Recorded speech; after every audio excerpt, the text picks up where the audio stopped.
Good evening. प्रज्ञानम मंत्रा में आप सभी का हार्दिक स्वागत एवं अभिनंदन है। मैं रवि प्रकाश द्विवेदी। आज हम लोग हिंदी में वर्णमाला का अध्ययन करेंगे। वर्णमाला से हम एक नया पैटर्न बना है कि वर्णमाला से डीपली क्वेश्चन अब पूछे जा रहे हैं, खास करके अधीनस्थ की परीक्षाओं में। तो वर्णमाला पढ़ना बहुत ही इम्पोर्टेंट है और हिंदी की शुरुआत वर्णमाला से ही होता है। इसलिए हम लोग जो संधि पढ़ रहे थे, स्वर संधि, तो उसके बाद व्यंजन संधि हम अभी ब्रेक किए हैं। इसलिए हम किए हैं कि अभी स्वर संधि का जो वीडियो पढ़ा हुआ है उसको आप एक दो बार देख करके अपना रिवाइज कर लीजिए। नहीं तो इसी में व्यंजन संधि यदि पढ़ेंगे तो वह कंफ्यूजिंग हो जाएगा। तो आप सबसे पहले स्वर संधि को रिवाइज कर लीजिए। तो आते हैं, बिना देरी किए हुए हम लोग अपने टॉपिक पे चलते हैं। हिंदी में वर्णमाला क्या होता है? वर्णमाला की परिभाषा है कि वर्णों के व्यवस्थित समूह को वर्णमाला कहते हैं। माने परिभाषा तो ऐसे पूछा नहीं जाएगा, लेकिन फिर भी जानना जरूरी है। हिंदी में वर्णों के व्यवस्थित समूह को क्या कहते हैं? वर्णमाला कहते हैं। और वर्ण क्या होता है? हिंदी में वर्णों के व्यवस्थित समूह को वर्णमाला। तो वर्ण क्या है? वर्ण भाषा की सबसे छोटी इकाई है। वर्ण जो होता है या ध्वनि, वर्ण को ध्वनि कहते हैं। जैसे अ, ई, ये सब क्या है? ध्वनि है। क, ख, ग, घ, ये सब क्या है? वर्ण है, ध्वनि है। तो वर्णों के व्यवस्थित समूह को वर्णमाला कहते हैं।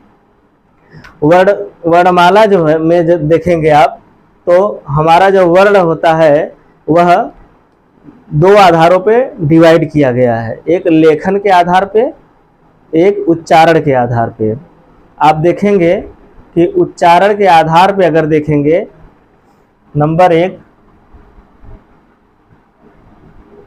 उच्चारण के आधार पर वर्ण। उच्चारण के आधार पर वर्ण जो होता है वह 45 होता है, 45। उच्चारण के आधार पर वर्णों की संख्या कितनी है?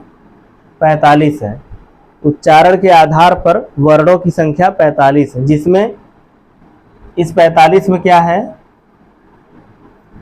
इस 45 में 10 स्वर हैं और 35 क्या है? व्यंजन है। 10 स्वर है और 35 व्यंजन है। उच्चारण के आधार पर वर्ण 45 हैं, जिसमें 10 स्वर है और 35 व्यंजन है। अब लेखन के आधार पर अगर देखेंगे,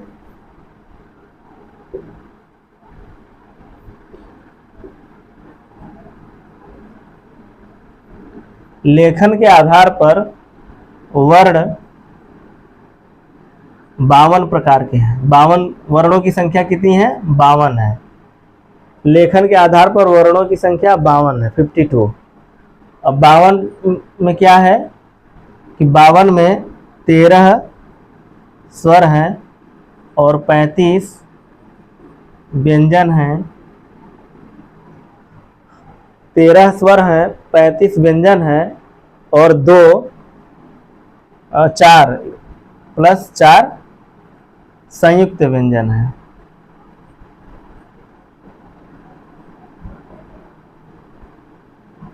चार संयुक्त व्यंजन है।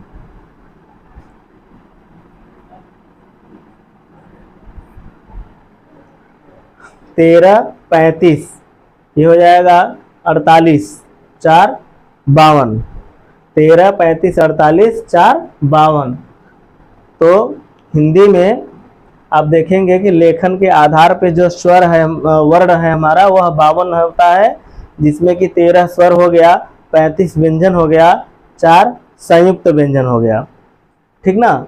तो ये जो 10 स्वर होता है, इसमें इस 10 स्वर में कौन कौन से हैं? इस 10 स्वर में कौन कौन से हैं देख लेंगे। अ, आ, ई, उ, अ, आ, ई, बड़ी, छोटा ऊ, बड़ा ऊ, ए ऐ ओ औ। ये हमारे ये 10 हो जाएंगे। 1 2 3 4 5 6 7 8 9 10। ये हमारे 10 स्वर हैं। ध्यान रखिएगा, ये 10 स्वर उच्चारण के आधार पर हैं। यह 10 स्वर उच्चारण के आधार पे हैं और लेखन के आधार पे हमारे 13 स्वर हैं। इस लेखन के आधार पे यदि हम स्वर की बात करें तो कौन से होंगे? लेखन के आधार पे देखेंगे तो अ आ ई, माने सभी स्वर जितने हैं हिंदी में सब आ जाएंगे। अ आ ई, बड़ी ई, छोटा ऊ, बड़ा ऊ, ए ऐ री ओ, एक सेकेंड, री ए ऐ ओ औ अंक अह। ये हमारे 13 स्वर हो जाएंगे लेखन के आधार पे। परंपरागत तौर पे भी अगर पूछा जाए कि लेखन ना दे करके अगर दे दिया जाए कि परंपरागत तौर पे स्वर कितने हैं तो 13 हैं। कौन कौन से हैं? अ आ ई, बड़ी ई, छोटा ऊ, बड़ा ऊ, री ए ऐ ओ औ अंक अह। यह 13 स्वर हैं, इसमें कोई छूटता नहीं है। लेकिन ये आप देखेंगे अगर उच्चारण के आधार पे आप बात करेंगे तो इसमें कौन कौन नहीं है? यह नहीं है, यह नहीं है और यह नहीं है।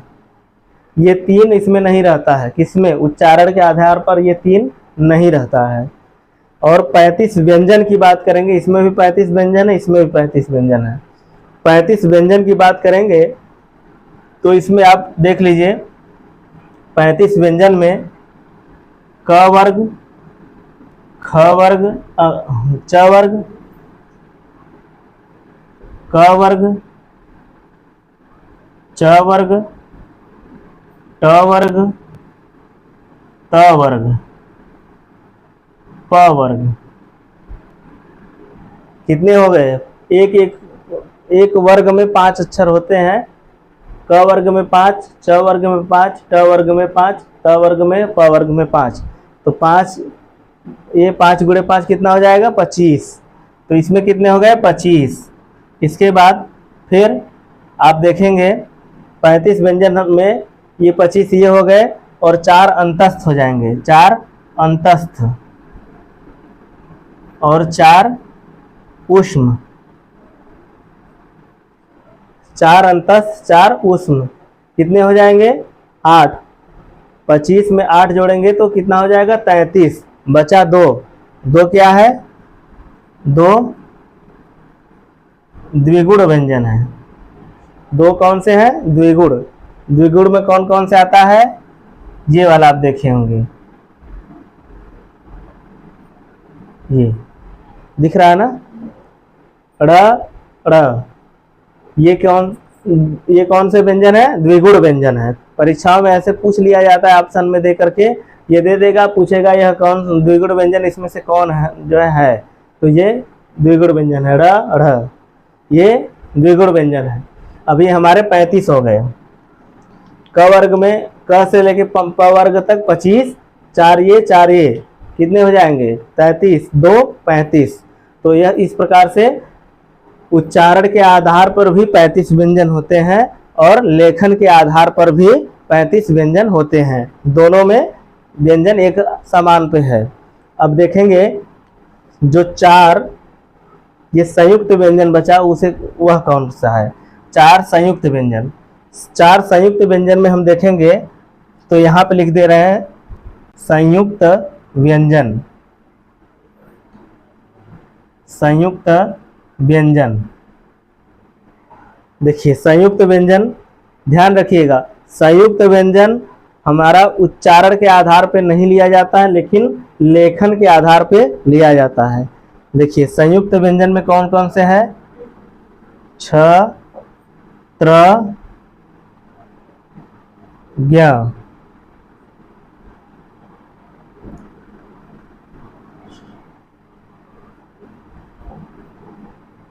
छ त्र ज्ञ।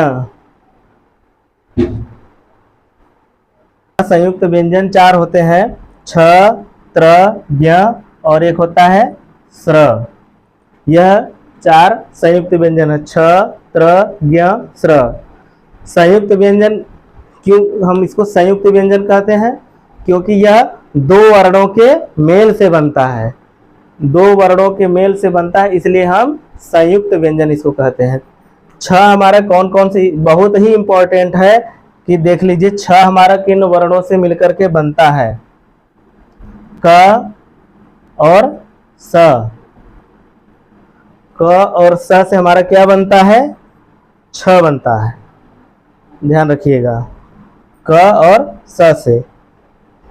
उसके बाद जो त्र है वह त और र से बनता है, त्र त और र से बनता है। जो ज्ञ है वह दिख रहा है यहां तक?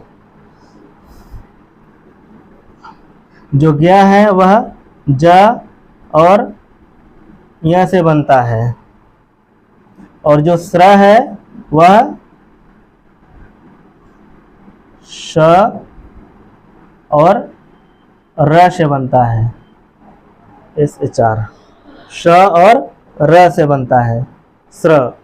यह संयुक्त व्यंजन, यह त्र दिख रहा है, त्र त्र त और र से बनता है। क जो हमारा छ है वह क और स से मिलके बनता है, त्र जो है त और र से बनता है, ज्ञ ज और य से बनता है, स्र स और र से बनता है। ध्यान रखिएगा, यह बहुत ही इंपॉर्टेंट है, परीक्षाओं में इस तरह से पूछ दिया जाता है कि संयुक्त व्यंजन यदि छ है तो वह किन दो वर्णों से मिलकर के बनता है? तो क और स से छ बनता है, त और र से त्र बनता है, ज य से ज्ञ बनता है, स्र स और बड़ा श रहता है इसमें, ध्यान रखिएगा, बड़ा श और र से।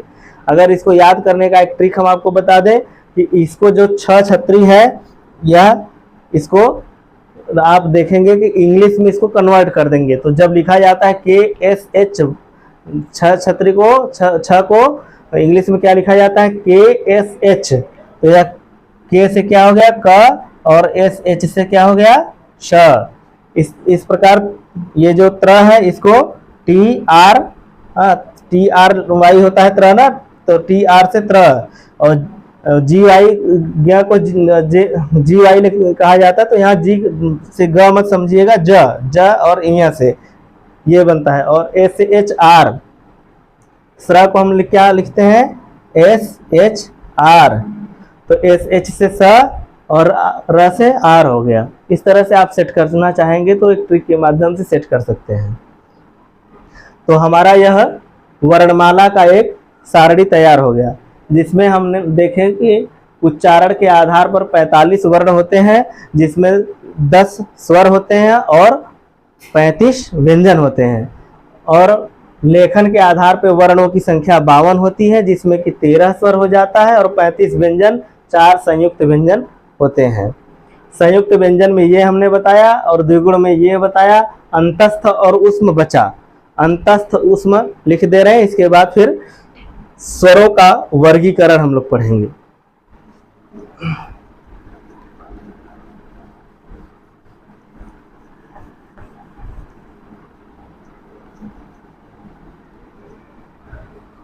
देखिए, अंतस्थ व्यंजन,